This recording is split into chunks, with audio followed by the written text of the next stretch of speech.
सभी को जोहार। सबसे पहले तो मैं इस धरती को नमन करता हूँ। अभी विक्रम भी बात कर रहे थे, विक्रम भी ने बताया कि ये ग्राउंड का क्या नाम है, गांधी मैदान, गांधी ग्राउंड। इसमें पहली बार कार्यक्रम हो रहा है अपना। परमिशन नहीं दे रहे थे, देते थे, नहीं मिल रहा था, फिर कैसे मिला ऐसा कुछ पता है विक्रम भाई ने? अरे भाई, ये मैदान की बात छोड़ो, ये कोटड़ा का मालिक कोई नहीं है, ये कोटड़ा का मालिक सिर्फ भील है। ये कोटड़ा किसने बसाया था? भीलों ने बसाया था। भील सरदार जैसी कोटड़िया ने ये कोटड़ा गांव बसाया था, पता है ना? इसलिए कोई ऐसा सोचता है कि ये कोटड़ा हमारा है तो उनकी ये गलत फहमी है। वास्तव में ये कोटड़ा गांव जैसी कोटड़िया ने बसाया था। और जैसी कोटड़िया कौन थे? भील सरदार थे। राणा पूंजा भील जब लड़ाई के मैदान में फंस गए थे, तब राणा पूंजा का वेश धारण करके बीच में घुस गए और राणा प्रताप को बचाने के लिए अपनी जान दे दी। वो जैसी कोटड़िया थे, वो उसी जैसी कोटड़िया लिए गई कोटड़ा बसाया था। ऐसे ही वीर योद्धा ने ये कोटड़ा बसाया था। ये जो भूमि है अपने, ये राजस्थान की और पूरे मेवाड़ की, ये भीलों के बलिदानों से भरी हुई है कहानी है इस धरती की। राणा प्रताप को महाराणा प्रताप किसने बनाया? किसने बनाया? भीलों ने बनाया। अगर राणा पूंजा भील अगर नहीं होते तो राणा प्रताप महाराणा प्रताप कदापि नहीं बन सकते। और जब मुगलों का आक्रमण हुआ मेवाड़ के ऊपर, तब राणा प्रताप के सभी रिश्तेदार, सगा संबंधी सब अकबर के साथ मिल गए थे। लेकिन एक मात्र अपने जो सरदार थे, भील राजा थे, भील सैनिक थे, उन्होंने राणा प्रताप को साथ दिया। और साथ क्यों दिया?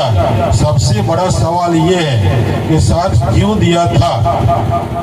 कई लोग बताते हैं कि वो तो धर्म की लड़ाई थी, हिंदू और मुसलमान की लड़ाई थी।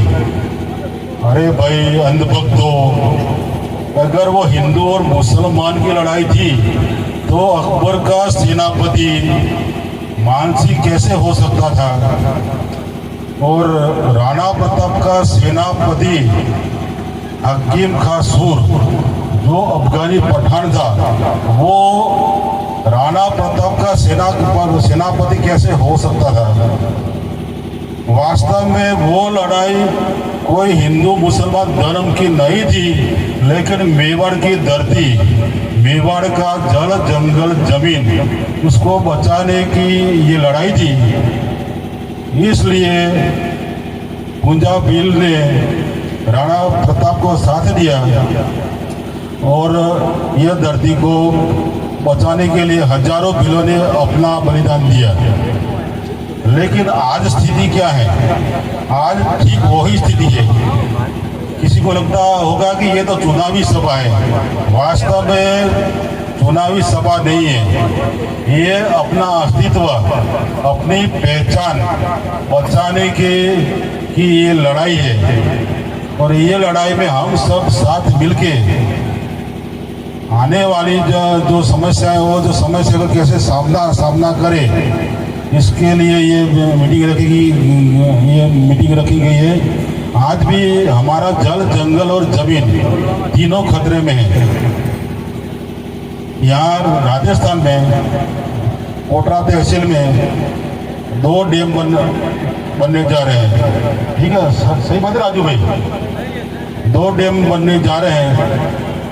तो मैं ये पूछना चाहता हूँ कि ये जो डैम बनने जा रहे हैं वो किसकी जमीन पे बनने जा रहे हैं, किसकी जमीन पे? आदिवासियों के या बिन आदिवासियों की जमीन पे? कोई तो जवाब दो यार। आदिवासियों की जमीन पे ये डैम बनने वाले हैं ना। वो डैम के अंदर जो पानी इकट्ठा होगा वो कहाँ से आएगा? वो भी आदिवासी क्षेत्र से आएगा ना।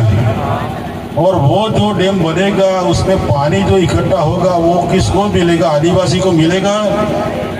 मिलेगा? नहीं मिलेगा ना। अरे भाई, हमारे उधर गुजरात में धरोई डैम है, धरोई डैम के अंदर भी आदिवासी की जमीन गई, लेकिन आज आदिवासियों को बिल्कुल पानी नहीं मिल रहा है। ऐसे वो सरदार सरोवर बना, कैसे कितने भी डैम बने उधर गुजरात में, लेकिन एक भी डैम का पानी आदिवासियों को नहीं मिल रहा है। दूसरी बात, जो प्रोजेक्ट आ रहे हैं यहाँ पे,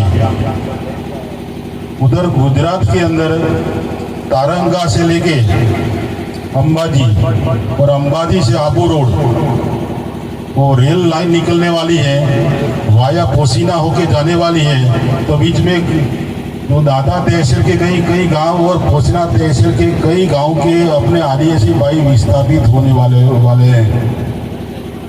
और अभी उधर साबरकांठा जिला और अरावली जिला है, उसकी बॉर्डर के ऊपर पाल, कुंडोल, मसूदा ऐसे चार गांव हैं।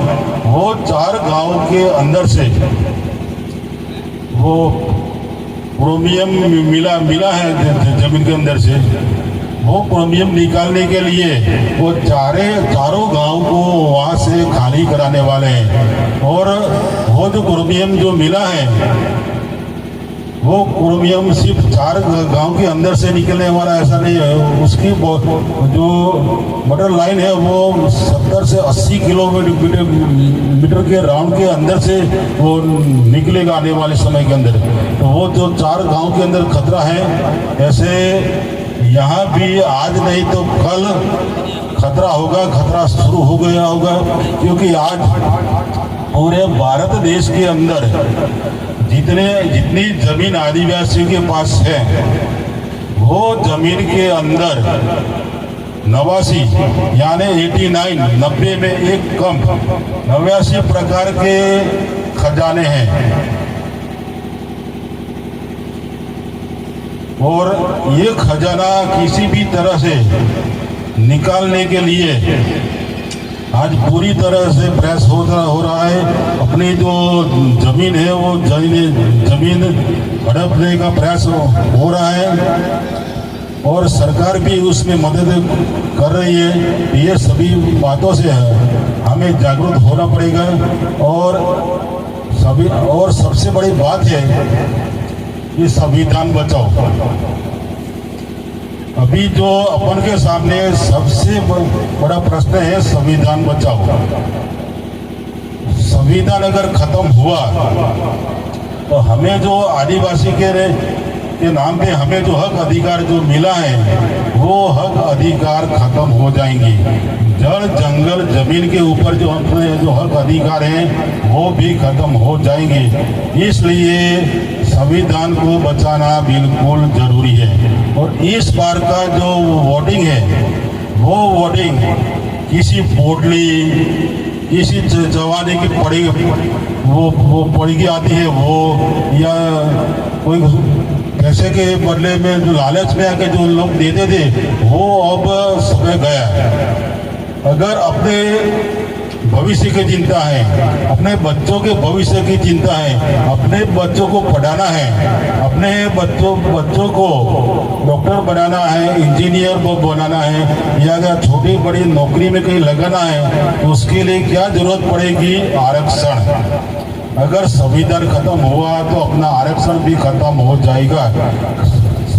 आरक्षण खत्म हुआ तो आज जो अपने जो बच्चे जो पढ़ रहे हैं वो पढ़ नहीं पाएंगे, बच्चे पढ़ नहीं पाएंगे तो उनको नौकरी भी नहीं मिलेगी।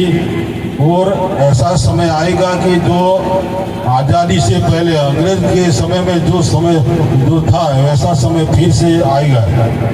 तो हमें संविधान को बचाना है। संविधान की बात अपने ध्यान में रख के अपन को इस बार का वोटिंग करना है। अपने मेहमान अपन के बीच में पधार रहे हैं। राजू भाई जो थोड़ा सा परिचय दो। तो अपनी ही टीम आ रही है, एक बार जोरदार तालियां हो जाए।